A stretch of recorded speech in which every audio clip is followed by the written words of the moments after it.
Día de los Muertos. Salamanca. Está intentando jugar conmigo, lo sé. ¿Por qué cometemos siempre los mismos errores?, dijo Iris, mientras apretó el gorro de la chamarra color negro contra su cuello, comenzando a caminar más rápido en dirección a su casa. Sabía que la hora habitual para el regreso quedó atrás. Eran ya las primeras horas de la madrugada del sábado. Así que una vez más levantó la mirada en busca de algún peligro. Ya era demasiado tarde. Detuvo su paso en un movimiento brusco, seguido de un escalofrío rotundo que le erizó la piel. 2 veces por semana debía volver muy noche del trabajo que tenía como recepcionista en un hotel del centro de la ciudad.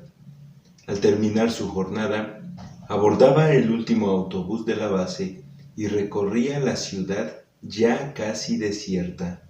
Al llegar al sitio en que Iris debía bajar, aún le faltaba bastante camino por recorrer hasta su domicilio.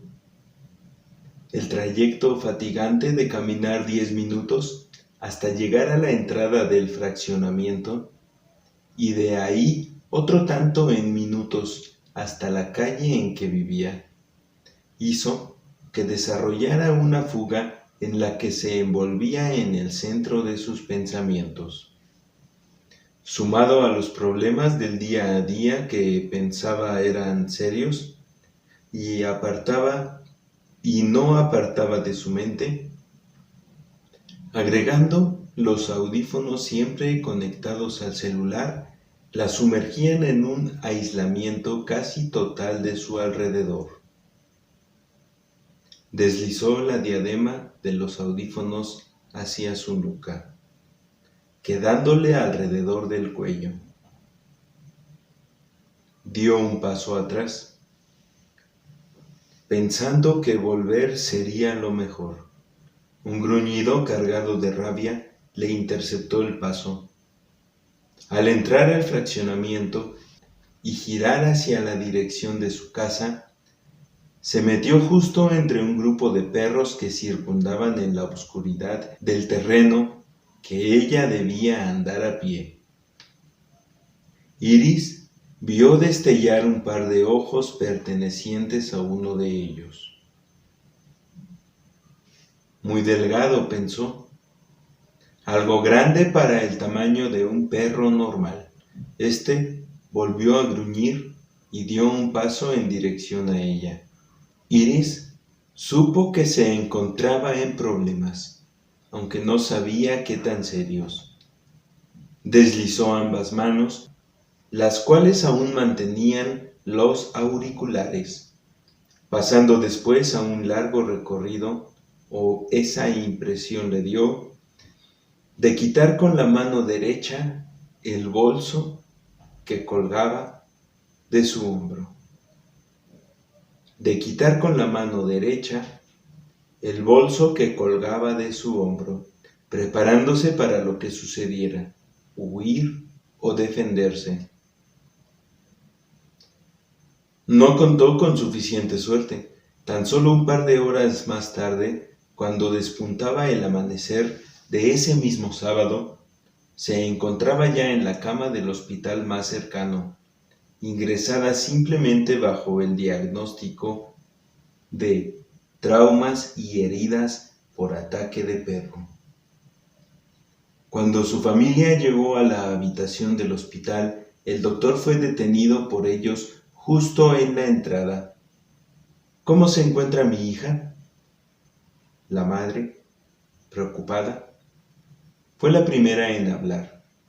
Una mujer no mayor a los 50 años, por la forma en que se adelantó a su esposo y cerró el paso al médico, uno se podía dar cuenta rápidamente de su forma de actuar y de su carácter decidido. ¿Se encuentra bien? respondió el médico mientras acomodaba la pluma negra con bordes dorados que seguramente era un regalo de aniversario de la esposa o de su amante. Por el momento duerme.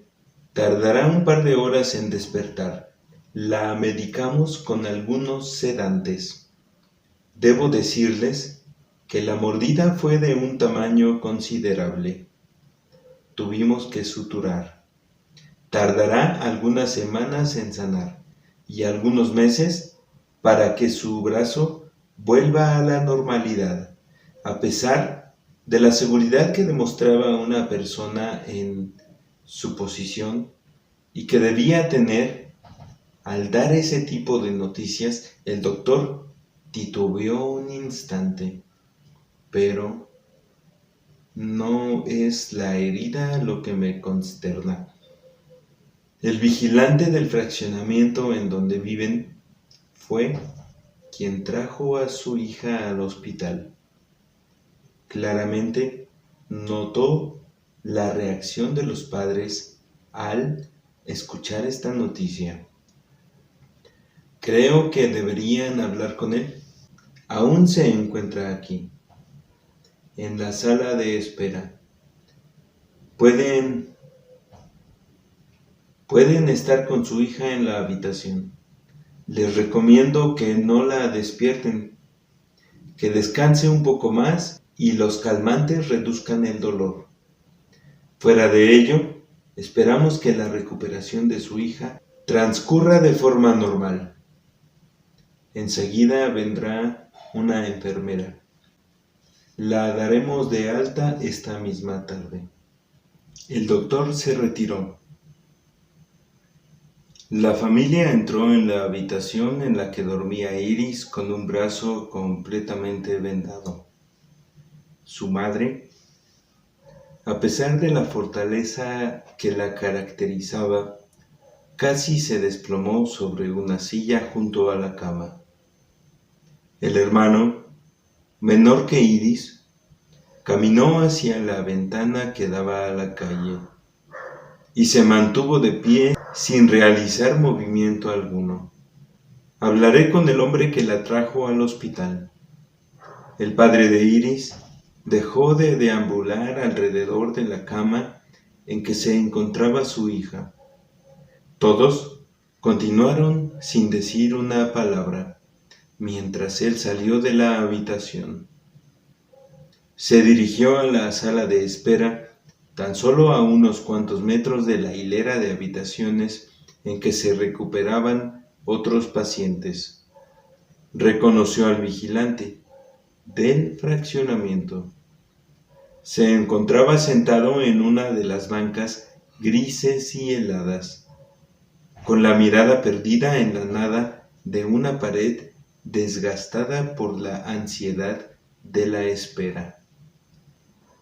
Buen día, señor. Quiero agradecerle lo que ha hecho por mi hija, dijo al extender la mano en dirección del vigilante. Mi nombre es...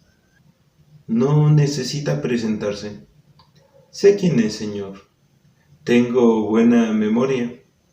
Al ser el vigilante del fraccionamiento, es lo menos que podía hacer.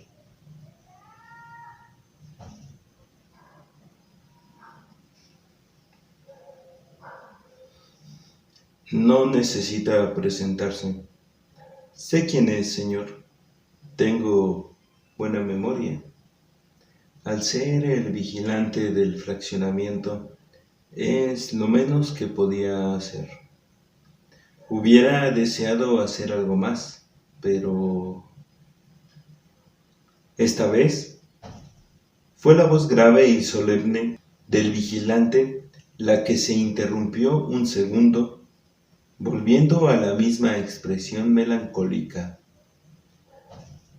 ¿Cómo se encuentra ella?, preguntó. La darán de alta esta misma tarde, dijo el padre. Al observar la expresión de aquel hombre, se mostró aún más preocupado que el mismo vigilante. El doctor nos aconsejó que habláramos con usted. Le preocupaba algo más que la sola recuperación de mi hija. El vigilante levantó la mirada. Parecía aliviado al poder sacar de su mente las imágenes que narraría. Por favor, tome asiento. La ecuanimidad del vigilante hizo que obedeciera, sentándose junto al vigilante. Le contaré lo que vi.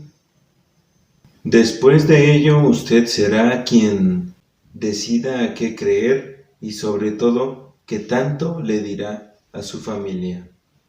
Esta vez fue la expresión del padre de Iris la que se sumió en la total intriga. Vi a su hija desde antes de que cruzara la calle, continuó el vigilante. Llegó a los arcos en la entrada del fraccionamiento y se dispuso a cruzar el terreno que la gente usa como atajo. Nunca hemos tenido el reporte de perros merodeando la zona, y es normal que aún a esas horas de la noche la gente lo utilice de atajo a pesar de la oscuridad.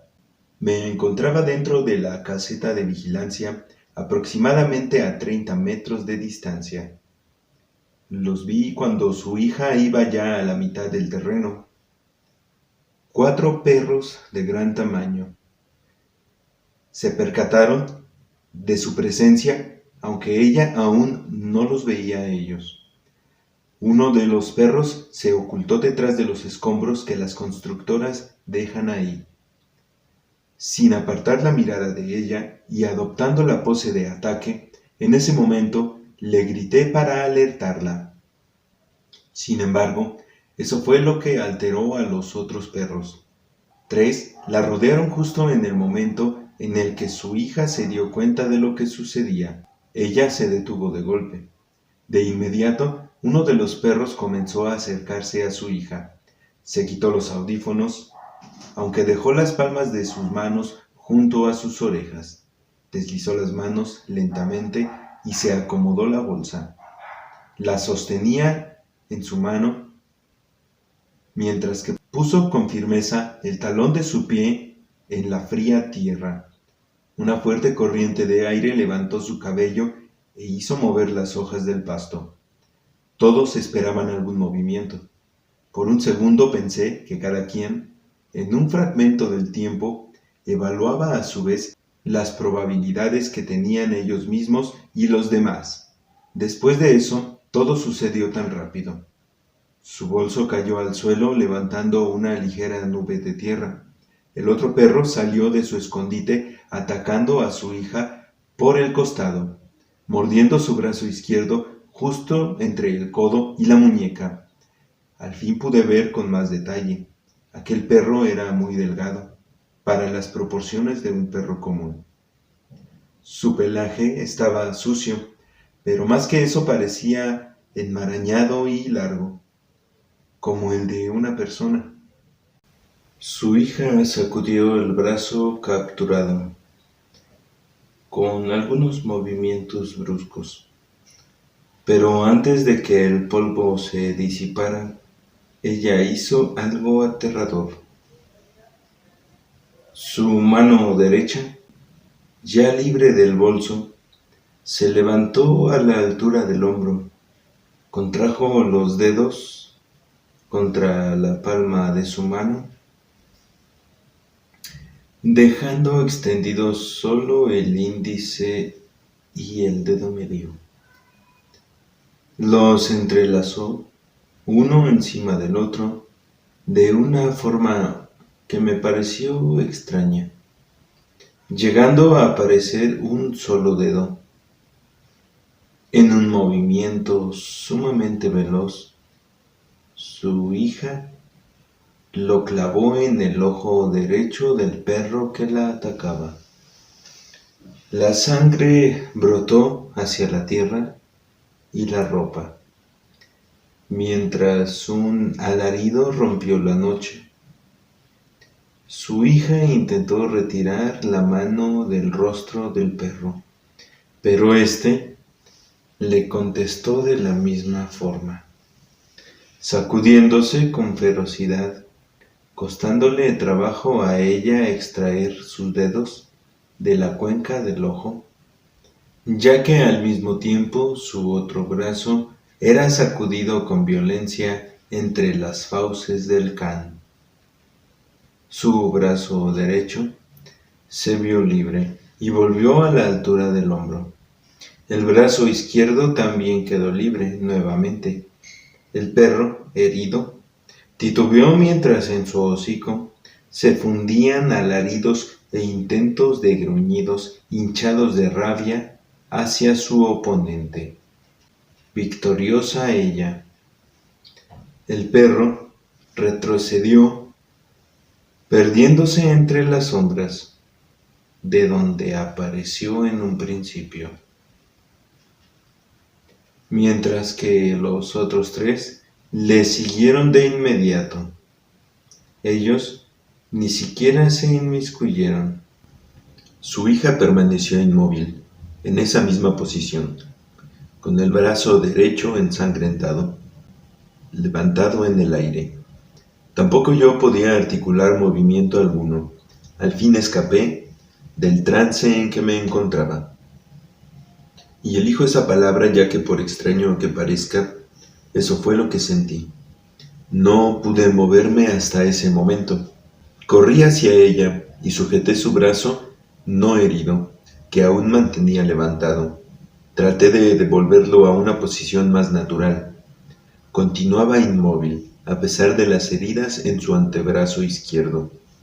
La manga de la chamarra se encontraba desgarrada como si hubiesen sido un mayor número de mordidas. Cuando vi la magnitud de la herida bajo el cuero de la chamarra empapado en sangre, no dudé en llamar de inmediato una ambulancia. El vigilante pasó la lengua alrededor de sus labios, tragó saliva y prosiguió, notándose en su voz un matiz de nerviosismo. Le dije hace un momento que nunca hemos tenido reportes de ataques de perros y también que usted decidiría hasta dónde desearía comunicar mi anécdota. En varias ocasiones hemos recibido reportes extraños, en ocasiones incluso dan risa. Volvió a aclararse la garganta. Acerca de brujas. Puede verme de esa manera, señor, pero le aconsejo espere a escuchar el resto antes de que saque conclusiones acerca de mí. En mi pueblo, por primera vez desde que comenzó su historia, el vigilante comenzó a mover con mayor soltura las manos. Continuó. Al sur de Chiapas, llegan noticias acerca del linchamiento de personas acusadas de brujería, en pleno siglo XXI. En Huehuetango, Guatemala, es más común de lo que debería. La gente suele ser desconfiada de las autoridades locales. Así que cada año linchan gente, no solo bajo la acusación de robo o violación. Es increíble que en estos tiempos continúe ese círculo vicioso. También continúan las leyendas acerca de brujas. Los avistamientos de bolas de fuego cruzando el cielo son muy comunes. Las historias acerca de cómo es que practican la magia negra, la forma y sobre todo de qué deben alimentarse, es lo que provoca el miedo entre la población rural. Incluso se les atribuye la capacidad de transformarse en ciertos animales. Algunos viajeros del sur que se dirigen hacia el norte del país han relatado sus encuentros accidentales con ellas mientras se internaban en cerros y a campo abierto. Mencionan cómo las han visto realizar un ritual en el cual, después de algunos movimientos del cuerpo, ellas vomitan el alma. Esto con la finalidad de poder convertirse en algún tipo de animal. Los viajeros y la gente de la región relatan que las han visto transformarse en aves, aunque también mencionan que se pueden convertir en lobos o incluso en perros de todo tipo de tamaños y formas. Una mujer de complexión robusta entró en ese instante a la sala de espera, sin siquiera voltear a verlos.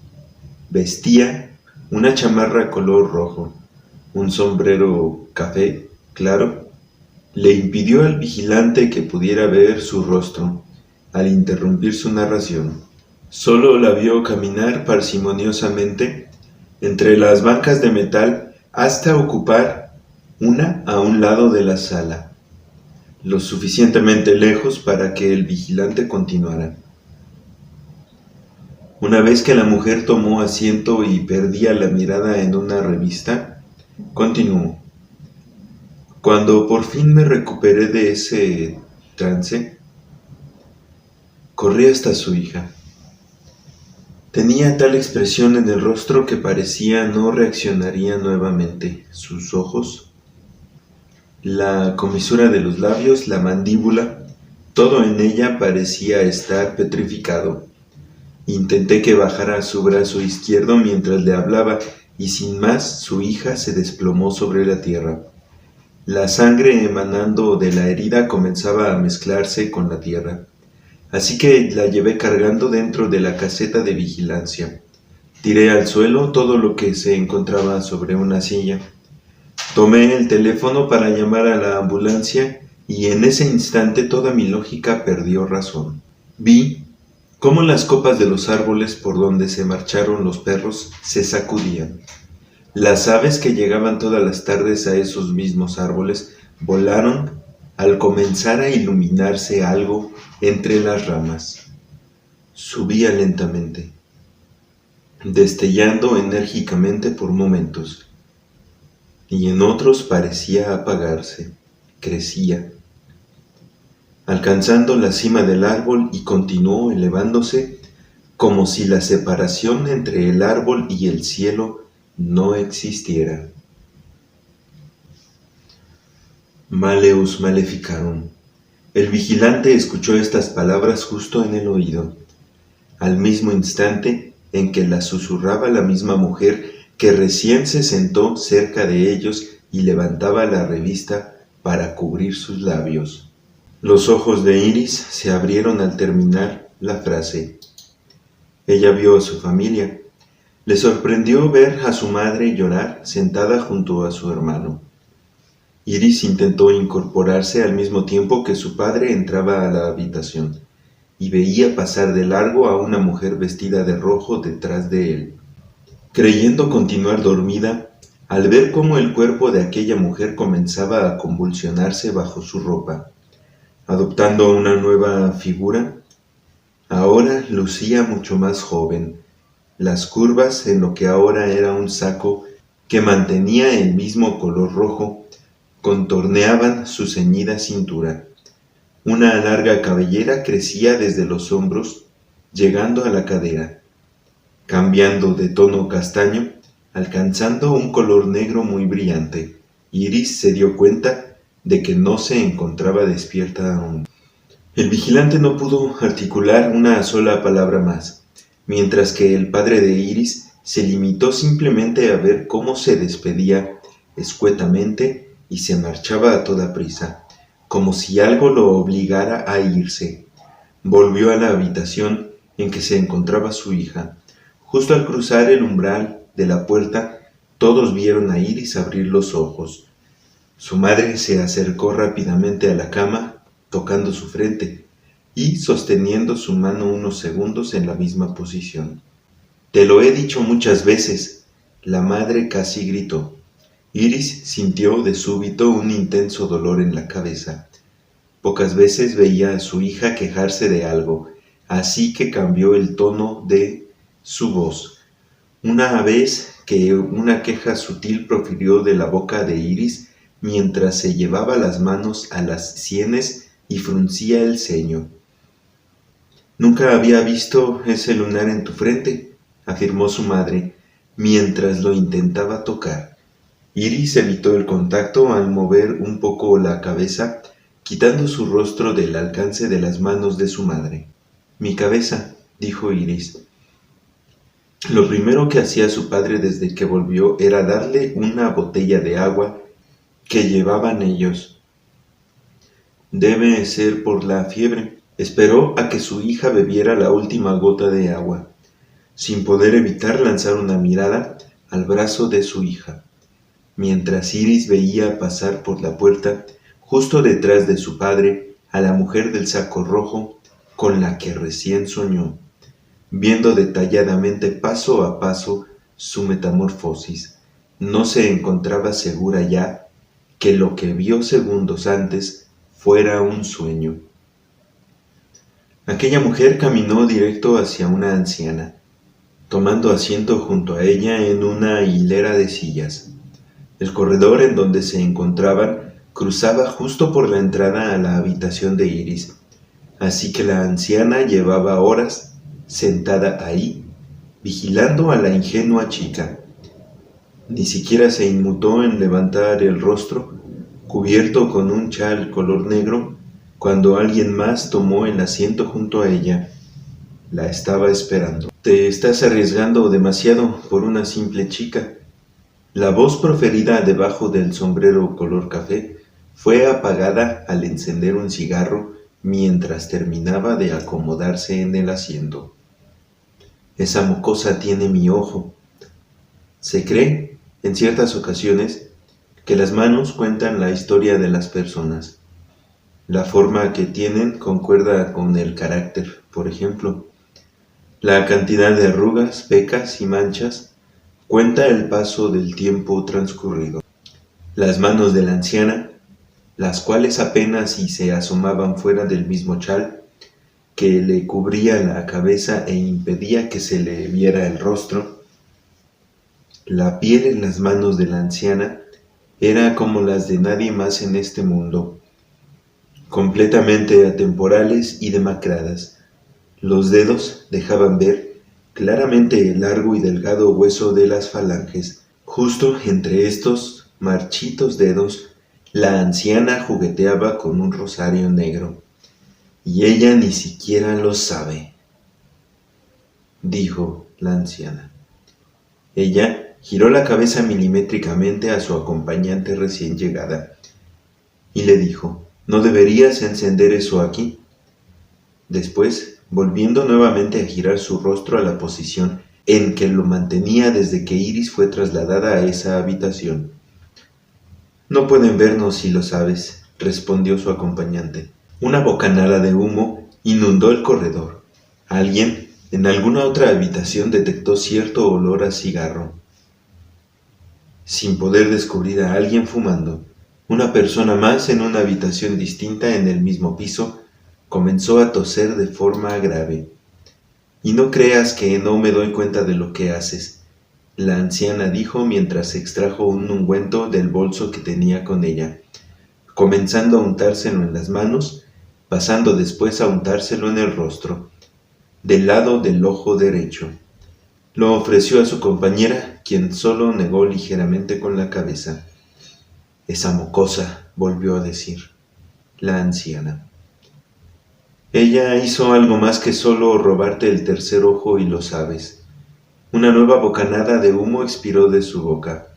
La tos que se escuchó antes se intensificó mientras Charity enfatizaba las palabras que se mezclaban con el humo, al decírselas a la anciana. «Casi arruina el sabbat. El hacker ya ha llegado al campo». Su expresión demostró terror solo al pronunciar ese nombre. La anciana notó ese terror y esbozó una sonrisa de satisfacción. «Puedes sentirlo, ¿cierto? Todo el poder, esa fuerza contenidos en tu cuerpo a través del paso de estos años, desde que...».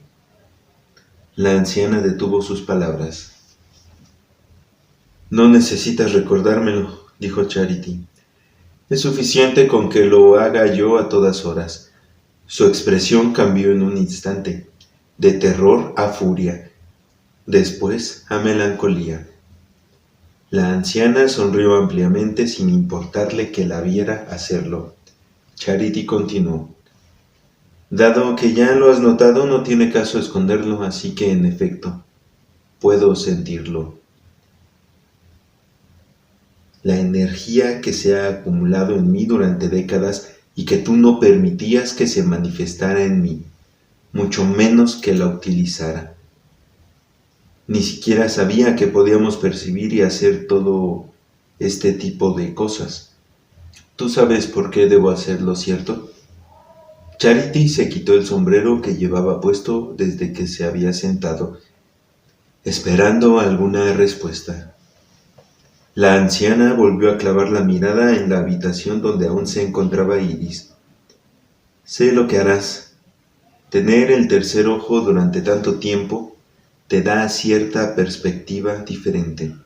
Solo considera que para que tengas éxito, yo tendría que fracasar, dijo la anciana.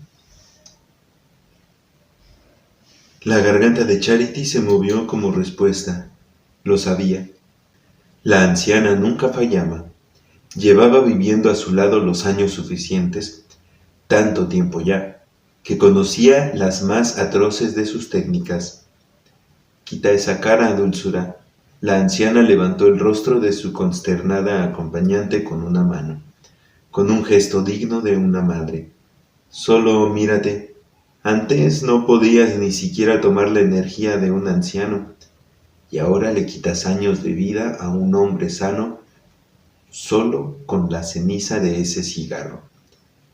Suceda lo que suceda, recuerda que así ha sido este juego desde tiempos inmemoriales. No eres la primera que me traiciona, o al menos que lo intenta. Al terminar sus palabras, soltó una carcajada que el eco hizo escuchar por todo el hospital. Cada paciente, vigilante o doctor pudo escucharla volviendo la mirada buscando su origen, sin encontrar o poder ver a la misma anciana. Fue una risa estrepitosa, que parecía aún resonar entre las paredes y oídos de todos, la cual más que contagiar alegría, infundía un horror a quien la había escuchado. La anciana vio formarse un grupo de gente en la entrada a la habitación de Iris. La daban de alta y se marchaba a casa el resto del sábado. Salió primero la madre, seguida del hermano menor, Iris detrás de él. La anciana casi se levantó de la silla.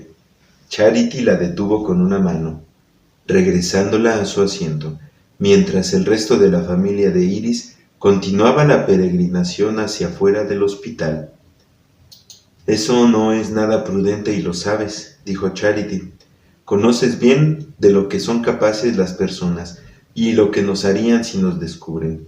Tú misma has tenido que escapar a algunos de sus intentos para darte muerte. Eso fue hace mucho tiempo, dijo la anciana. El día de hoy, si lo intentaran, no me contendría. Es mejor que esperes a la noche, respondió Charity. Madre es nuestra aliada mientras Padre ilumina la otra mitad del mundo. La anciana observó a Charity con asombro. La fuerza con la que la detuvo era mucho mayor a la que estaba acostumbrada a ver en ella. Charity también se sorprendió al ver lo fuerte que era en realidad. Nunca lo notó antes. La anciana se puso de pie furiosa. Nos vamos, dijo. Hay muchos preparativos en que ocuparnos el resto del día.